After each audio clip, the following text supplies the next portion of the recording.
नमस्कार शेतकरी मित्रांनो, आपण जर या यूट्यूब चॅनलवर नवीन आला असाल तर चॅनलला सबस्क्राईब करा आणि रोजचे कांद्याचे बाजारभाव बघण्यासाठी खाली दिलेले बेल आयकॉनला प्रेस करून ठेवा। आजच्या व्हिडिओमध्ये आज आपण बघणार आहोत महाराष्ट्रातील विविध बाजार समितीचे कांद्याचे बाजारभाव, कोणत्या बाजार समितीमध्ये तसेच कोणत्या जिल्ह्यामध्ये आज कांद्याला किती भाव मिळतो याची संपूर्ण माहिती आपण या व्हिडिओमध्ये बघणार आहोत। तर हा व्हिडिओ आपण शेवटपर्यंत बघा। पहिली बाजार समिती आहे पिंपळगाव बसवंत। पोळ कांदा आवक होती 18,000 क्विंटल। किमान दर मिळाला 600 रुपये। सर्वसाधारण दर मिळाला 2,100 रुपये। तर कमाल दर मिळाला 2,904 रुपये। पुढची बाजार समिती आहे नाशिक। पोळ कांदा आवक होती 3,340 क्विंटल। किमान दर मिळाला 1,100 रुपये। सर्वसाधारण दर मिळाला 2,250 रुपये। तर कमाल दर मिळाला 2,951 रुपये।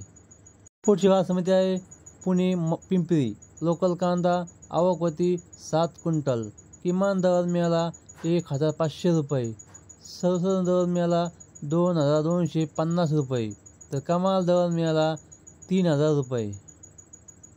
नेवासा घोडेगाव लाल कांदा आवक होती 10,966 क्विंटल।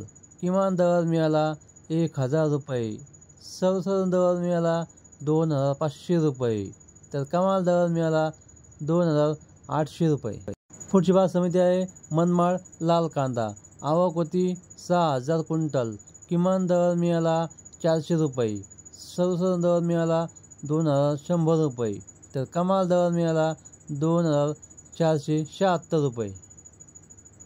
पुढची बाजार समिती आहे चिंदर नारायणगाव लाल कांदा आवक होती 978 क्विंटल। किमान दर मिळाला 500 रुपये। सर्वसाधारण दर मिळाला 2,000 रुपये। तर कमाल दर मिळाला 2,226 रुपये। पुढची बाजार समिती आहे लासलगाव निफाड लाल कांदा आवक होती 7,015 क्विंटल। किमान दर मिळाला 1,000 रुपये। सर्वसाधारण दर मिळाला 2,125 रुपये।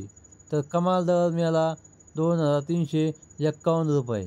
पुढची बाजार समिती आहे लासलगाव लाल कांदा आवक होती 17,914 क्विंटल। किमान दर मिळाला 700 रुपये। सर्वसाधारण दर मिळाला 2,100 रुपये। तर कमाल दर मिळाला 2,600 रुपये।